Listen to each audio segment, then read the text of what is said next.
Rekaman kamera pengawas memperlihatkan satu pria turun dari sepeda motor dan masuk ke dalam pos menyerang petugas keamanan yang belakangan diketahui bernama Muhammad Wahyu Apriansa di perumahan Puri Tanjung Asri, Kelurahan Bukit Sangkal, Kecamatan Kalidoni, Palembang.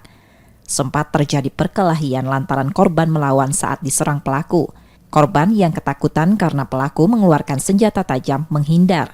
Korban kemudian diserang pelaku dengan senjata tajam hingga mengalami luka serius di kepala dan tangan. Menurut rekan korban, saat itu pelaku mendatangi korban dengan berboncengan bersama temannya dan langsung kabur saat korban terluka.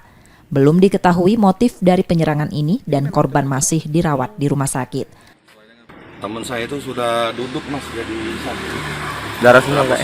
Tangan udah dibalut. Oh tangannya, dibacok di tangannya Iya, deh. di tangan. Diduga pakai apa pak? Di kepala. Diduga pakai apa? Parang ya? Iya, jadi situ. Dari CCTV apa yang kakak lihat kak? Dari CCTV sedih sih liatnya. Ya gimana lah. Sempat kabur. Datang secara langsung nyerang nggak ya? Iya, dari CCTV itu yang beredar. Orang berapa pak? Orang berapa infonya pak? Kalau dilihat dari CCTV sih 2 orang. Tapi yang ngehajar itu cuma 1.